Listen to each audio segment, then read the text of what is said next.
Hey everyone, how's it going? Welcome back. I am excited to give this live little random interview today because I have a lot on the plate, and so does my teammate Standing for Truth. We are hard at work for everybody.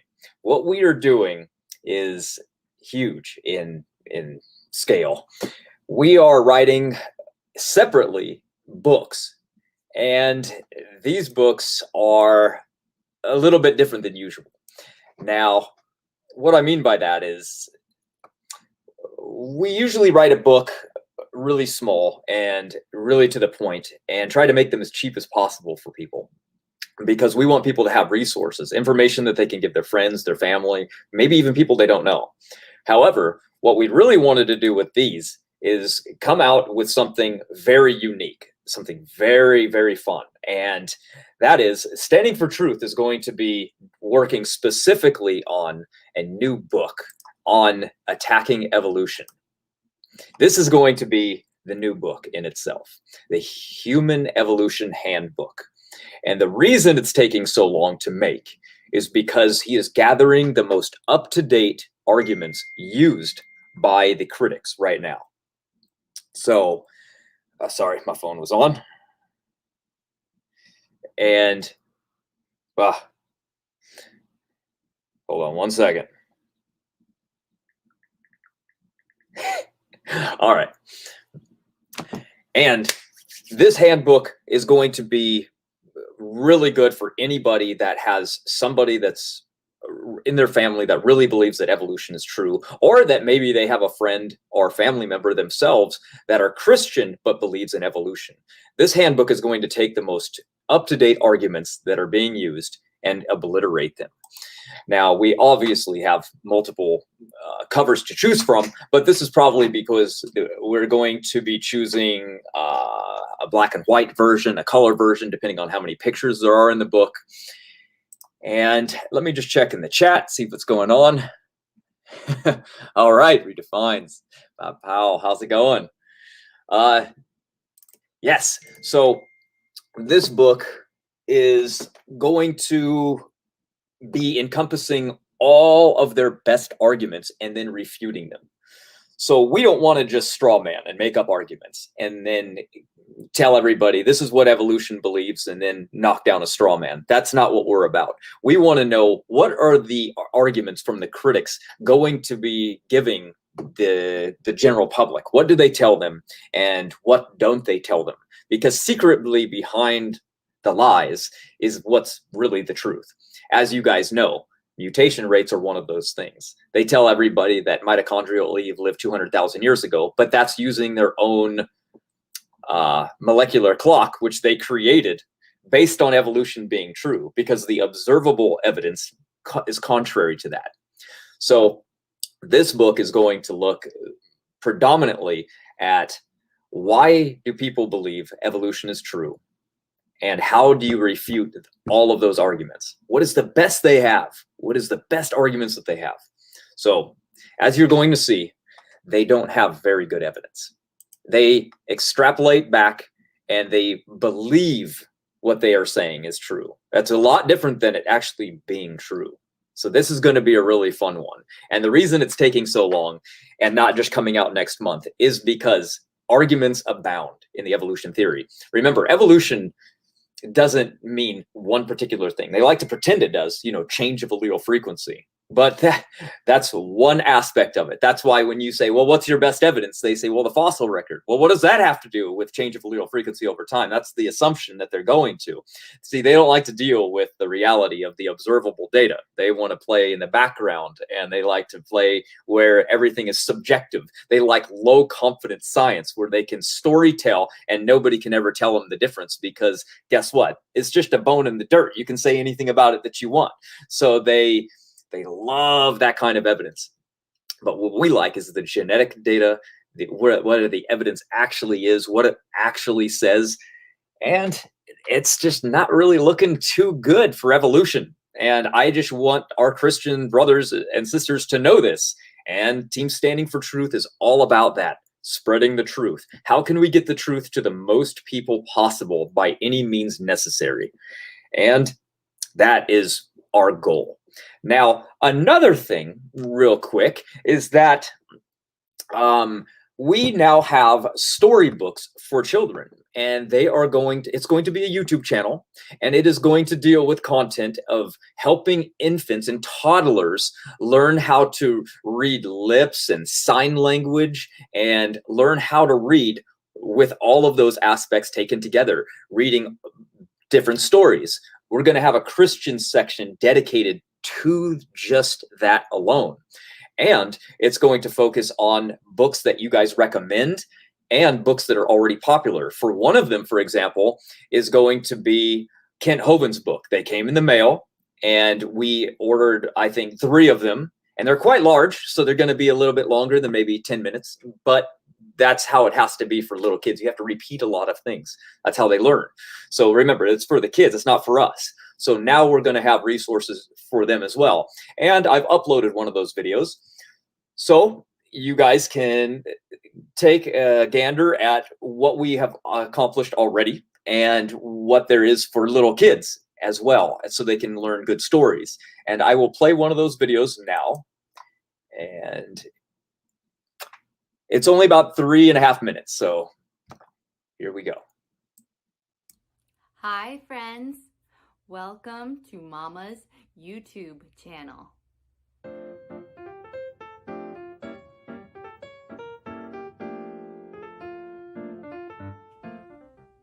Today's book is called Goodnight Ark, written by Laura Sassy, illustrated by Jane Chapman. And this book is perfect before bedtime. This just gives us a little glimpse into what a night with Noah might have been like, and all of those animals. Beds are ready, food is stored. Noah hollers, all aboard! Guests rush forward, furry, scaled, woolly, feathered, swishy-tailed.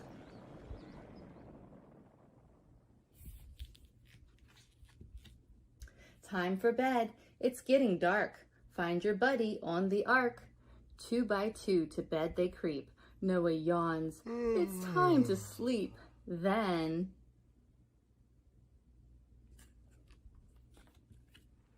pitter-pat. It rains, it pours. Noah sleeps, but not. The boars, grunting, groaning, bam, wham, scram, into Noah's bed they cram. Pop, pop, ping, ping, pelting hail pounds the rooftop, wakes.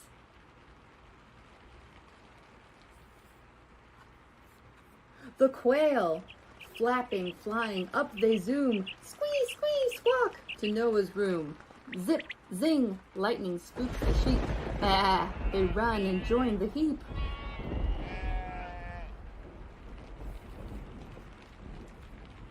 Crash, boom, rumble, thunder quakes, wakes the elephants and snakes. Thump, thump, slither, up they scurry, curl by Noah in a hurry.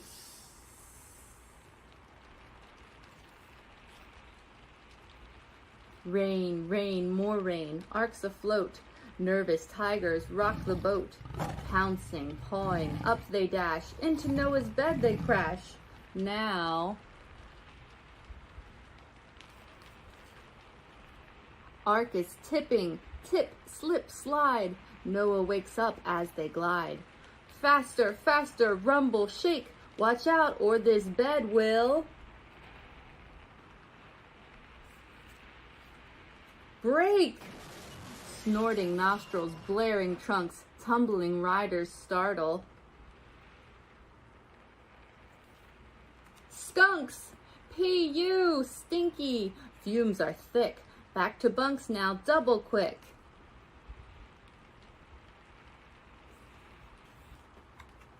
Softly, Noah starts to croon a soothing, sleepy nighttime tune. Whoosh! The wind begins to howl. This time, not one beast or fowl makes a single squeak or peep, for all are snugly fast asleep. Noah smiles in the dark. Good night, friends. Good night, Ark. Look at that. Now everybody's sound asleep. book all done. Wasn't that such a sweet story, friends? Thank goodness Noah was finally able to get everybody to sleep, and now maybe he can get back to sleep too. I hope that you enjoyed that book. If you did, then I hope that you'll give it a thumbs up. And if you want to see more videos like this, then please click on the subscribe button, and then you'll be able to see more cool books like this one. Hope you have a wonderful night, friends. Bye.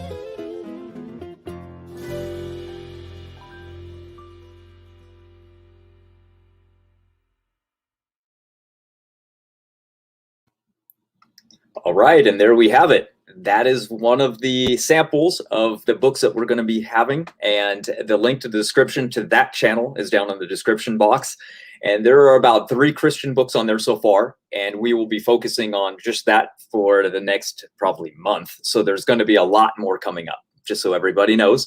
And if they have kids or know somebody that does, then feel free. They've got some resources there, so they don't even have to buy the books. Kids can just watch them on the TV. So that'll be fun. Doing the editing for that is going good. Going to have the books not just be read, but fully edited, sound effects and everything in there to make it more entertaining for the kids. And let's see. I saw a question pop up earlier that had in regards to do with genetic boundaries. Now, this is going down a little rabbit trail because I'm going to be talking about updates. But real quickly, this is what has been discovered. This is in 2018. They looked inside the mitochondria of almost every living species on Earth. Now, as they've been cataloging them, they've been going into a database, and they found a really cheap way to test the mitochondria. It's called the CO1 gene. And in 2018, when they ran this gene, in every species that they tested, there was low genetic diversity. And not only that, there were genetic boundaries. Now, that's what confuses the people. Like, what determines a boundary? How is that made? What's going on? So I'm going to explain that for everybody. Let me just read chat and make sure I'm not going to miss anything. Okay, back I go. So essentially, this genetic boundary that you're looking at right here is all the different animals and their kinds and their families and species separated out. Now, why is that? How can this possibly be? Well, when the study was testing, let's say, primates, they came over and they said, what is the minimal amount of mutations that have accumulated in human beings and the maximum amount of mutations accumulated in human beings as well? And what do we know? Well, we know that there was a bottleneck because everything has low genetic diversity. When that happened is irrelevant. The study didn't work on that whatsoever. So we're going to talk about these genetic boundaries and how they came about. So they looked inside of humans and they found modern day people range from 0 mutations up to 10 in the CO1 gene. Neanderthal and Denisovan had a bit more because they were hypermutated. They had around 18 to 20. So this chart shows up to Neanderthal and Denisovan, which had the most. So I show the maximum amount in the blue down at the bottom. That is all they contain. Human beings from the least diverse to the most diverse only have around 1 mutation all the way up to 20. That's it. The closest a chimpanzee has, they range around 65 mutations. That's their average rate of mutations. So they range right around there. So they go around from 60 to 70 mutations. The lowest one you can find, the lowest that's ever been recorded, is one that had around 24 mutations. All of them are extremely high. And then gorillas have even more. They range around 75. And then orangutan go all the way over 100, up to 120. So why is that? If there was a common ancestor, these lines would converge with one another because they would be related. Kind of like when you look at a wolf. I'm sorry, that's the wrong picture. I made a better one. Essentially, that's what the line looks like, but I added the wolves at the side. Where did I put that? I uploaded the wrong picture. That's pretty odd. Anyway, I'll find that, as you guys can see in this picture. That's what would look like. That's if common ancestry is true. And that's what we see in wolves and dogs. They go back. to a common ancestor because that's what's related. We don't see that with humans and chimpanzees and gorillas and orangutans because they're each separate kinds. And the mutations tell us that. The mutation rate is what tells us when that happened. But the mutations in general show what's true. And this completely destroys evolution because those lines do not converge with common ancestors. You would think, well, maybe gorillas and orangutan are related and they go back to a common ancestor. Well, then evidence doesn't exist for that either. So therefore, we're left with only one bit of evidence, and that is exactly what we would expect to see if creation was true, and exactly the opposite if evolution was true. Now, those are what genetic boundaries are, and that is what the study found, and that is why they said, we are at a loss. We don't know. That the evidence says exactly the opposite of what we expected, and they fought against the information as hard as they could. But what can you do? It's what it says. So of course they just had to say, well, you know, there's something going on, and a worldwide bottleneck obviously happened genetically, but we don't have any evidence for it. So again, speculation, nonsense, rescue devices, nothing, anything to fight against the obvious data that there is. And I'm sorry I couldn't find the actual photo. I don't know where I put it. It's not on my desktop, so I'll find the other one in the meantime. But I didn't plan on sharing that anyway. So let's see what's going on here in the chat. I see doke. Doki doke. All right, no questions. So I'm going to hop over here. Now, we're going to jump into the book that I've been working on. I have been working on a global flood versus local flood. And really not geared at anybody, but essentially it has become, because I wanted a model. You can't just say a local flood happened and then not know where or what they believe or where it came to rest or how long it lasted. Like, you know, there's different theories that exist. So I wanted to know, what is the most popular theory, and what do people believe the most that come down to local floods? So that comes down to Sentinel Apologetics, and he has a flood model, and he also has a cosmological arguments, and he has when this happened and how old humanity is, and he holds to evolution, really. So there wasn't too much to learn on the evolutionary side of things, because those are our typical arguments anyway. He just implemented them in to the scripture. That's all he did. Matter of fact, I'll show you that as well. It's no stretch of the imagination to say that they need evolution to be in the Bible. So when they did that, you can see at the chart, day one lasted for over 1 billion years. And day two, actually day two is 1 billion years. Day one is a 1.5 billion years. See, the days aren't even consistent. But regardless, this is the model that I chose to refute, because it actually has one, and it's similar, it's consistent, and they share it, and it's popular. So why not?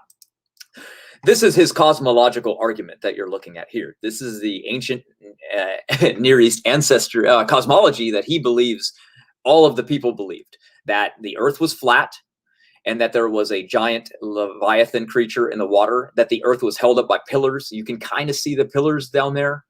The earth didn't move, it didn't rotate, and the sun went around us, and we didn't move. There were some mountains there. I don't know which ones those are. And heaven was sitting on the top of the dome. So the cosmological thing was pretty ridiculous. So what I did is I looked up the oldest maps to exist on Earth. And you are looking at one of the very first maps drawn.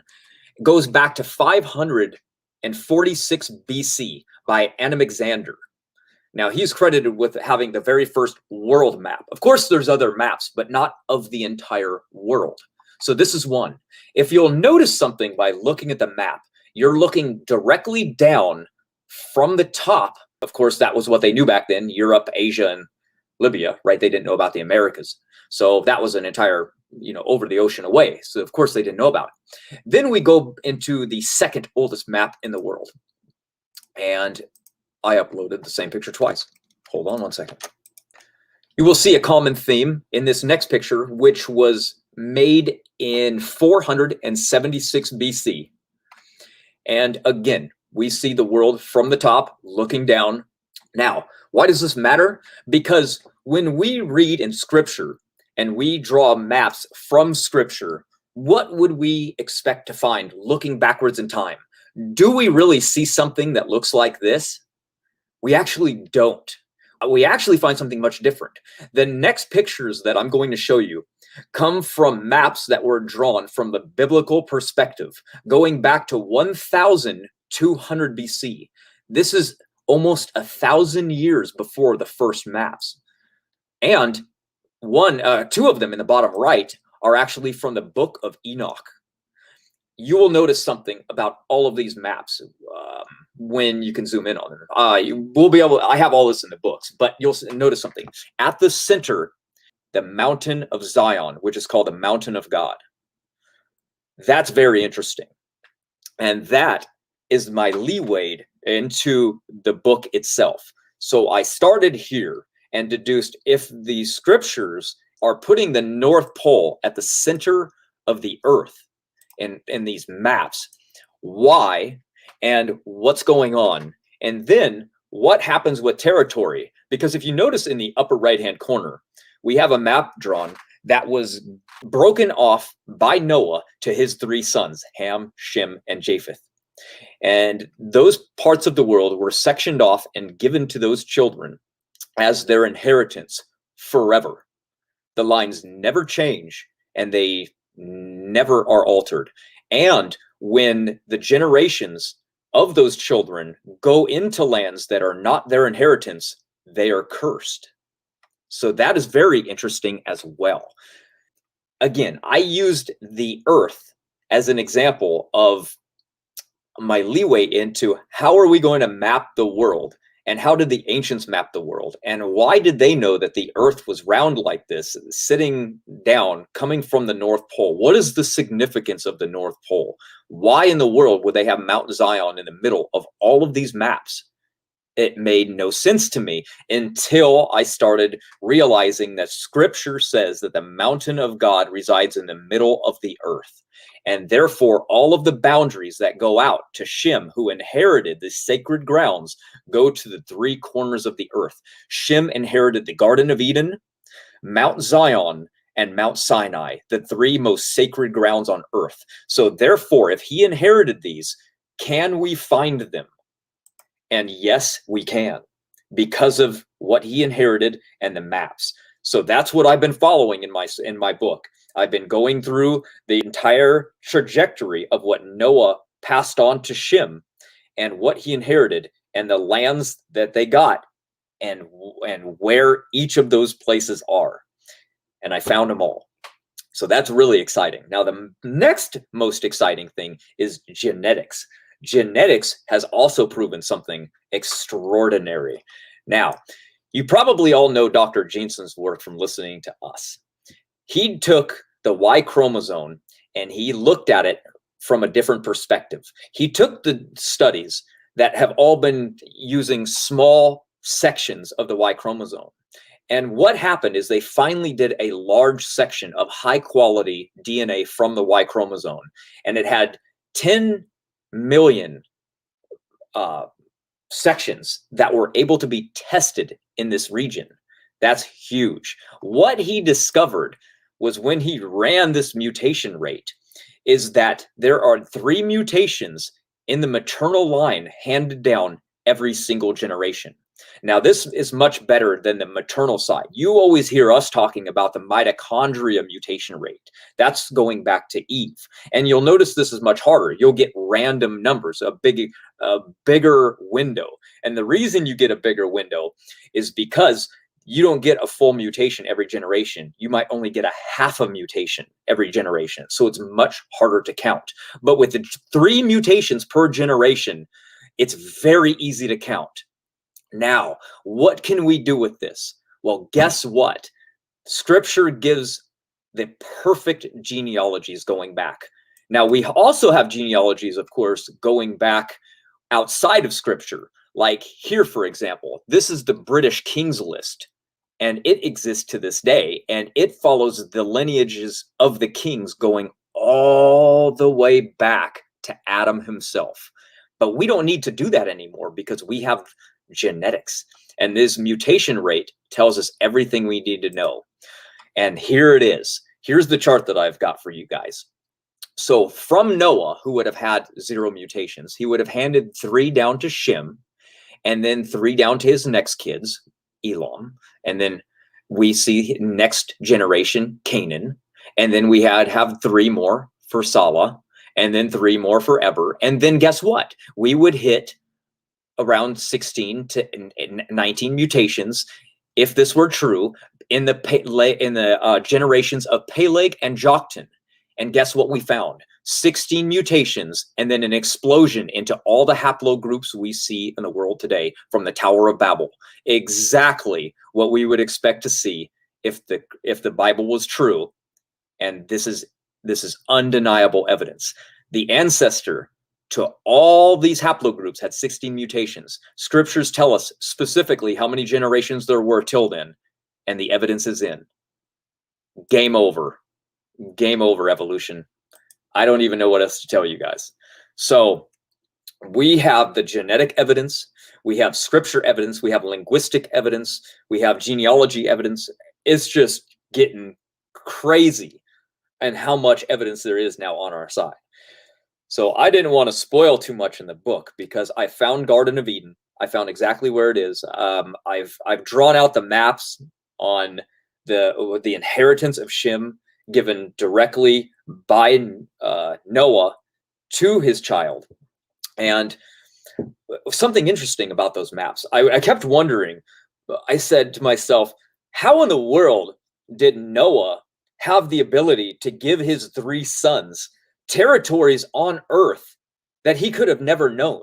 Like, for example, I kept thinking to myself, I'm trying to falsify this, okay, everybody? I'm trying to think to myself, well, if the world was different for Noah before the flood, and then the world broke apart and it doesn't resemble anything that it used to, how could the ark land, Noah get off, and then draw a map inheriting this new world to his kids that he's never seen? Because literally in the map that's drawn out, he goes up the Ural Mountains in Russia, all the way up to Denmark, Norway, and Sweden. He goes down and he outlines for Ham the islands of fire, which are down right above Australia.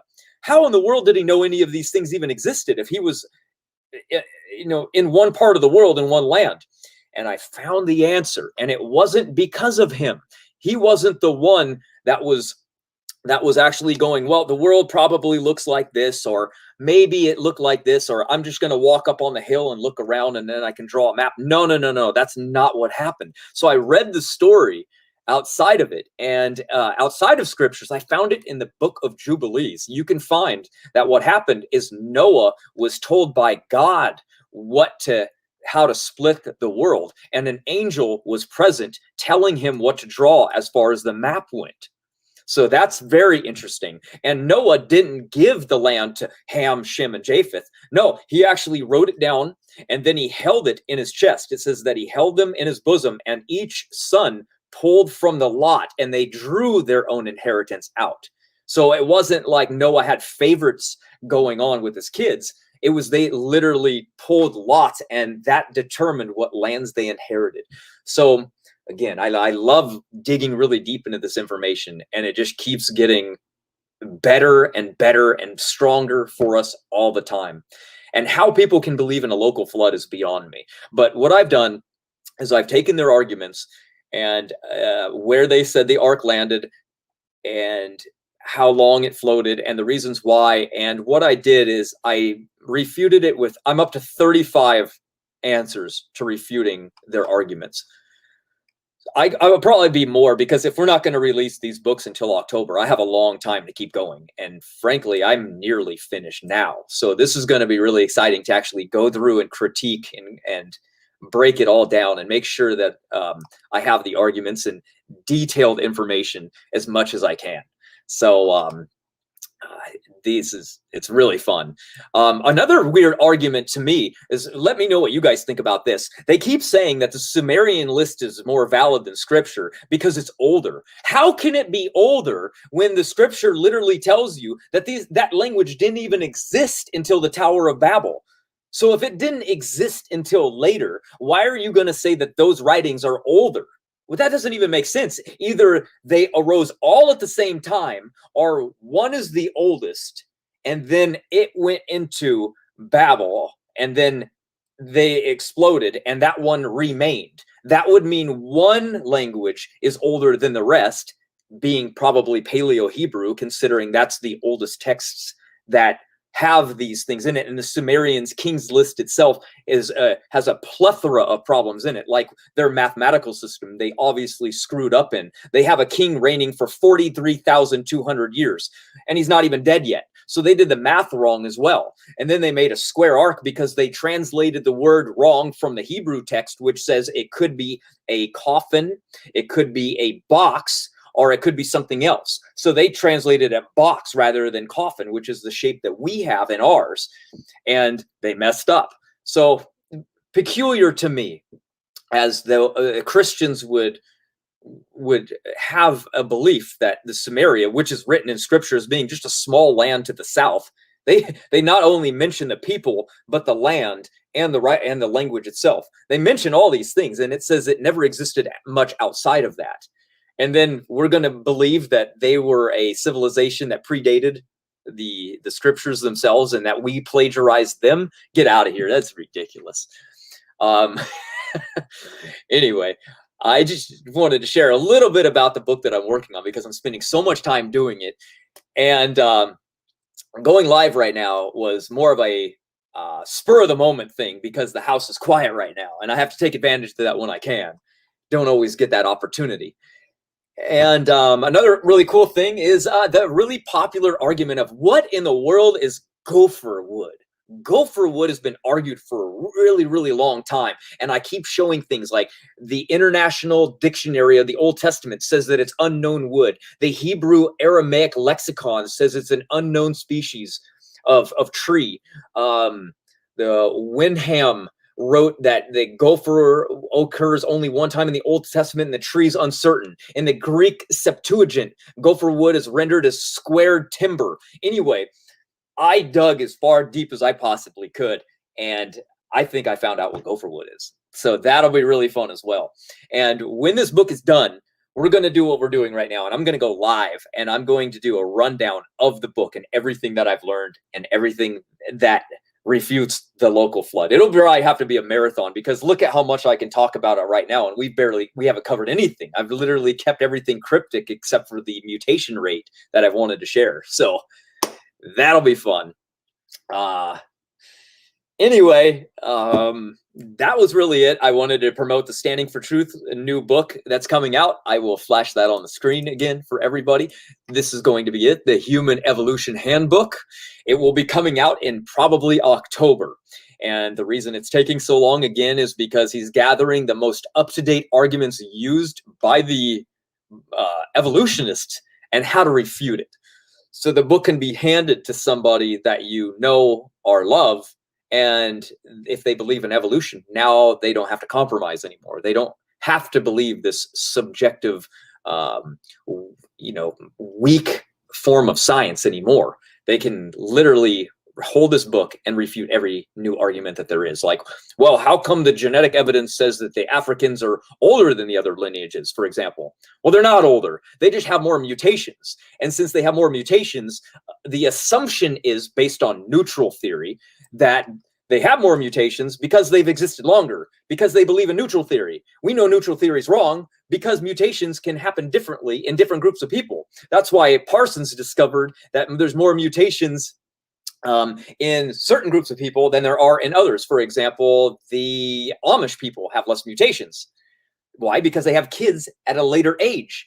Pretty simple, right? Africans also have PRDM9. the gene, and that has more sites in it, that allows more hotspots for mutations to connect. So they have more mutations because of this. So there's no reason to believe anymore, like, well, maybe Africans are older. No, they're all at the same time. We're all from the same group of people that came off the boat at the same exact time.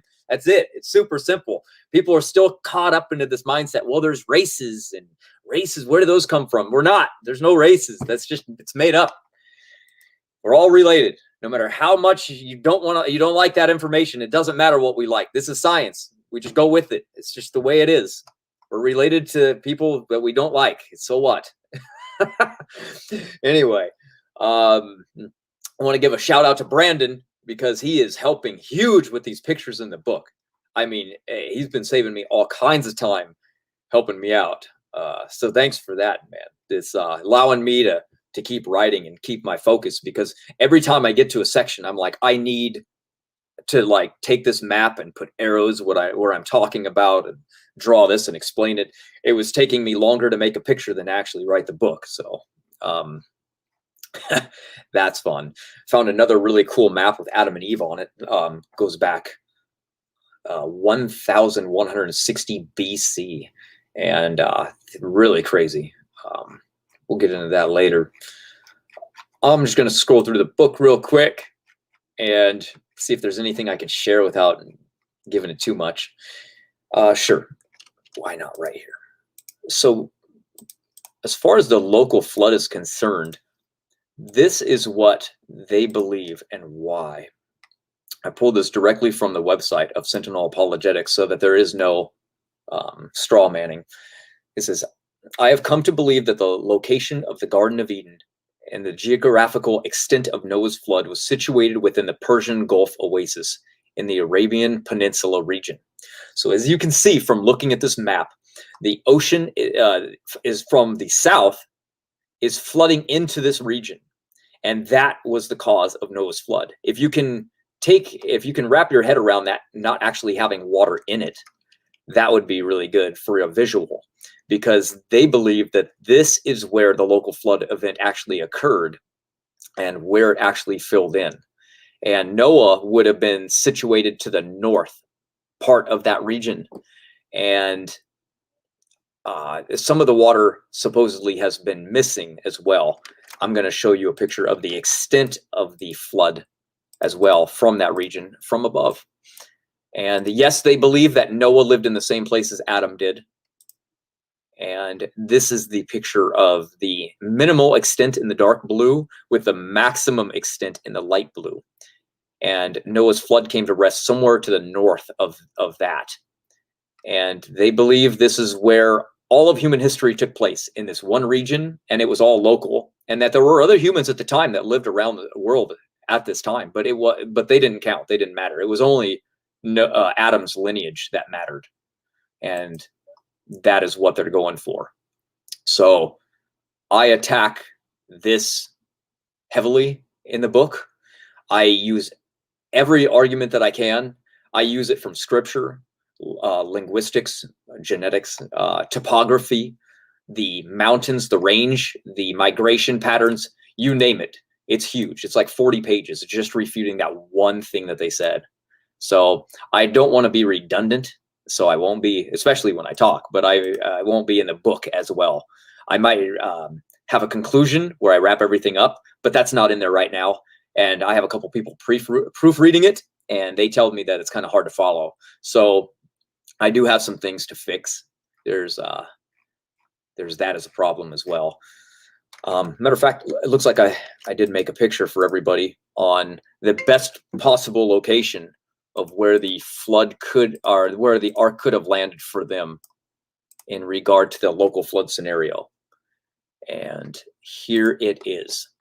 That is as close as they can get the ark to where they believe it actually landed, which is confusing to me, because if you look up to the north, they claim that it landed on Mount Judy, not Mount Ararat, which is to the northeast of that.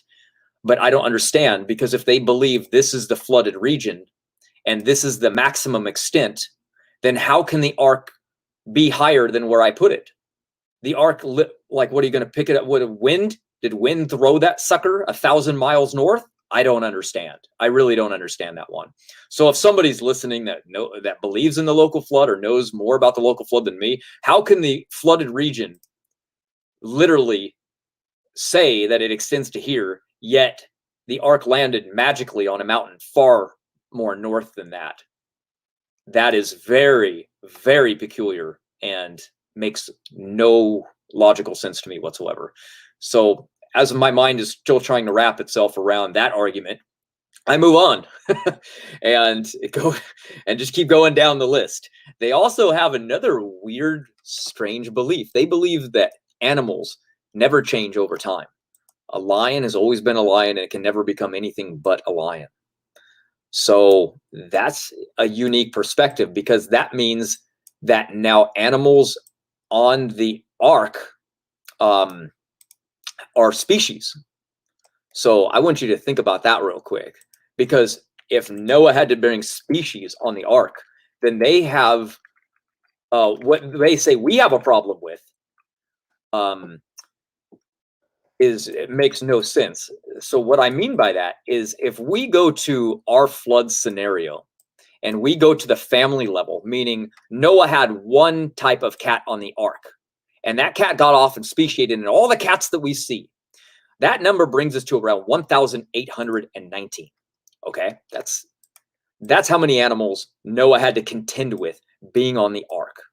But if you believe in species that do not change, well, you're in a local region. Okay, so in a local region, you're surrounded by a couple different places. You're in Saudi Arabia, you have Persia, you've got a lot of different lands surrounding you. So making the situation the absolute best for them, I said, how many land mammals are in Iran? Okay, well, Iran's biodiversity is at 1,168, but let's cut those in half, because we don't want to include aquatic life. So we're down to 681 in just that region alone. So boom, we're going to go down now into Saudi Arabia. Well, Saudi Arabia has 432 bird species. We ignore the fish and life like that again. So we combine the two, and we get 1,803. Not much different than us at 1,819. They're literally off by less than 20. So them making fun of how many animals would have been needed for Noah, they literally have exactly the same problem, except for worse, because their flood comes from, that's right, the ocean, which they believe was salt water at the time. So Noah couldn't have even drank the water after the rain stopped after 40 days. Therefore, almost 2,000 animals had no water to drink for a year. Sorry, guys, your story, it just keeps falling apart. The more you investigate and the deeper you dig, the worse it gets. I just don't know what to say. It's just really, really bad. It's not good. We can keep going too. This is just parts of what I'm talking about. Yeah, where I think it actually landed, very different, of course. Here's another one. Let's go to Mount Ararat, shall we? I'm going to give you the two views that I was able to find of the mountain from the very top of it. And I'll tell you why this is important, because it plays a major factor in what's going on. So if we are talking about a local flood, then we have a problem. Because if we believe that the ark landed on Mount Ararat in Turkey during this local flood event, Noah was said to have been able to see mountain tops. This was 3 months before the flood waters actually receded enough to the point where they could get off. But if you go to the top of Mount Ararat and you put that land below them in water, there are no mountaintops visible in any direction. So what mountaintops could he have possibly seen? Now, they say, no, he didn't land on Mount Ararat. That's made up. He landed on Mount Judy, which is to the south west. Okay, let's go there. Guess what? Mount Judy is also higher than the other lands around it. And you can't see Mount Ararat from it. It's too far away. Human eye can only see about 40 miles. So when you're looking around from this mountain, what mountaintops are they talking about? Because there aren't any if this is underwater. Remember, this ark came to rest on this mountain at the end of the flood, and it says Noah was looking at mountaintops, but there are none. So riddle me that, local flood. That makes no sense. And if it doesn't make sense, you can go to Google Earth yourself and go down and look around. You can see these lands. You can, these were obviously taken from Google because I didn't have any pictures from the top of Mount Ararat. And this is the best you can find, really. And I see no mountaintops higher than Ararat, and I don't see any from Mount Judy either. So if unless all the water's gone, you're this is the best they've got, I think. That's it. That's what we got going on. All right. You want to pay sometime? Never. Okay, it looks like a war between the Nephilim in the comment section. All right. Why would I believe in Nephilim? Yeah, Nephilim argument going on. All right, so nothing local flood. All right, so that pretty much does it for me. Just keep in mind when you're looking at the fossil record, they have no idea what's going on. And then there are the clowns that say, oh, all this is proven and there's ancestry is a real thing. Just remind yourself, the Human Evolution Handbook is going to destroy that. And when we look in the fossil record, we see human beings and we see primates. Okay, they can try to backpedal as much as they want, but guess what? This is the reality. What you're looking at. There's a total difference and a disparity between the two of us. We can clearly see what is a human and what is not a human. Okay, no matter how much they don't want that to believe, they're going to pull out one little trait and be like, well, look, this primate over here, or this human skull has a little bit longer of a canine. So therefore, we're related to primate. No, sorry, it doesn't work like that. You go with the majority of things and you combine them and you say, what is a human and what is a primate? And that's very easy for us to delineate nowadays. And it's not a mystery. It's not a shock. It's not a myth. It's not made up by creationists. It's a reality. And they hate it. They literally hate that these differences exist because they don't want differences to exist in the fossil record, because that's where they can play the most of their rhetoric. That's where they can lie to you the most and play the most games. See, we like genetics, but the more we actually start to learn about these different fossils and their morphology, well, it's actually easy to refute them on their own game and what they're the best at. They hate that these examples exist. And they try to say that, oh, it's not a big deal. It is a big deal, because this is how baraminology works. And this is how we can determine what a hollow baramin is. And the only thing that means is a hollow means a created kind. Baramin means kind. So created kind, hollow baramin. That's what that is. It means created kind. So when we look at a human being, what makes us different in the fossil record? Well, not very many things. So we all have the same amount of ribs, same spine, say all these similarities that the evolutionists want to overlook, because they're always trying to look at what makes us different. They never look at the similarities. And the second you start to look at the similarities, it's game over. And we haven't even gotten into the genetics and the mutation rates and everything that actually destroys them. So I guess in closing, I have no idea what they're going to do when it comes to the local flood with the data that's going to be in our books. I have no idea what they're going to do with the new mitochondria mutation rate that shows that there is a direct line going directly back to Noah, and we have the mutation rates, and now we have the most recent common ancestor to the haplogroups. That's been confirmed. It's over. It's game over, evolution. You got no answers anymore. These predictions were made earlier, right here, by Dr. Jeanson. So you guys making no predictions on mutation rates shows that you have no confidence. It shows that you don't have a model. and it shows that evolution is wrong because mutation is what the evolution theory is based on. Evolution is based on mutations. So if you can't make predictions on mutations, you don't even have a say when it comes to evolution. Your very own theory has fell in between your fingers and you've lost it.